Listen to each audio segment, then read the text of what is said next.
Bueno, entonces vamos a la cuarta y última parte de esta serie.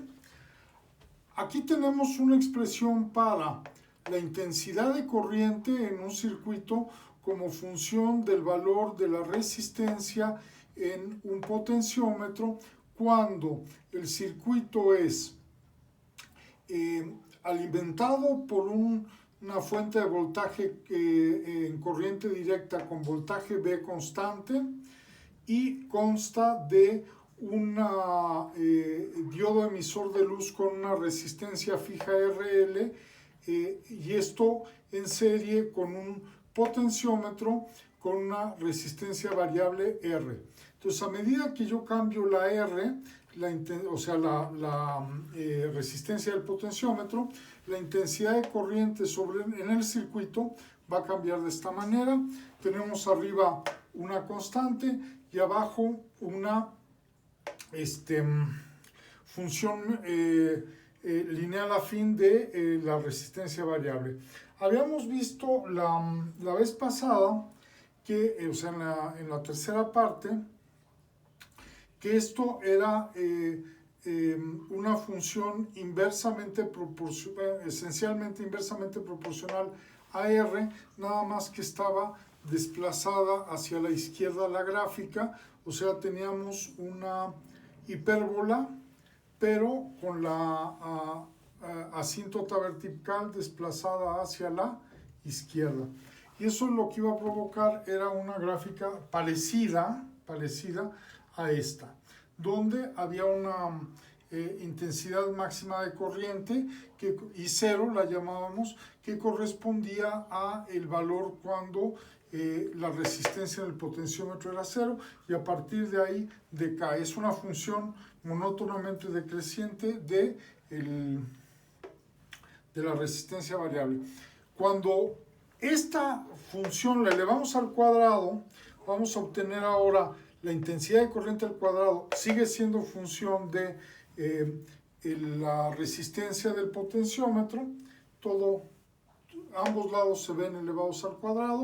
B cuadrado sigue siendo una constante y esto es una función lineal afín elevado al cuadrado. Esto es una función cuadrática, o sea, el término principal va como R cuadrado, luego va a haber un término que va a ser 2R mayúscula L por R, que es lineal, digamos, ese término, y luego viene el término inhomogéneo o el término constante o el término de orden cero, como le quieran llamar, que es RL cuadrado. Es nomás desarrollar el binomio de Newton aquí abajo.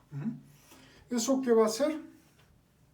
Bueno, se parece esencialmente a una función que va como el inverso del cuadrado de la variable independiente. La constante enfrente del término que va con R cuadrado es positivo porque es 1, ¿okay? Esto va a ser otra vez una función monótonamente decreciente de la resistencia variable R, nada más que ya no va a ser la gráfica una hipérbola, sino que va a ser una curva, entre comillas, un poquito más complicada de describir. Esta función se conoce en matemáticas como un tipo es un caso particularmente sencillo de una función algebraica, ¿ok? Se puede manejar perfectamente bien.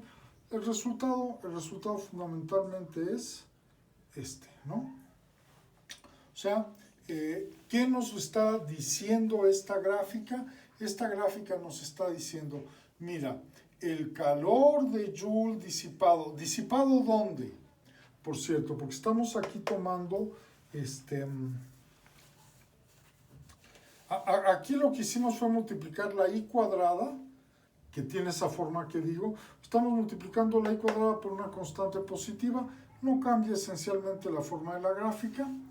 Y entonces la forma de la gráfica es esta. Insisto que tenemos que el calor de Joule es una función monótonamente decreciente de la resistencia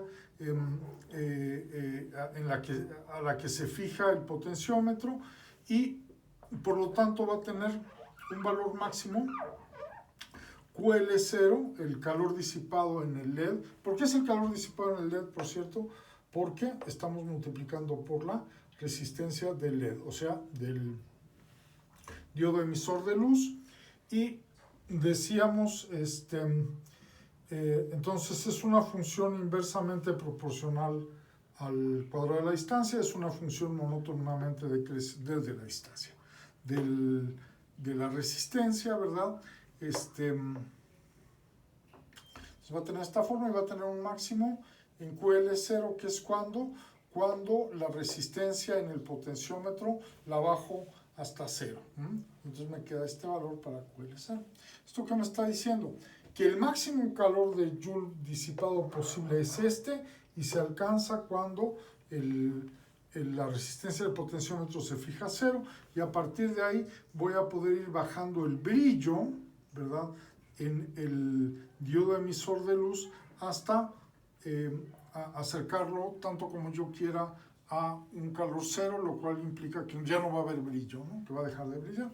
O sea, con esto puedo prender y apagar el diodo emisor de luz.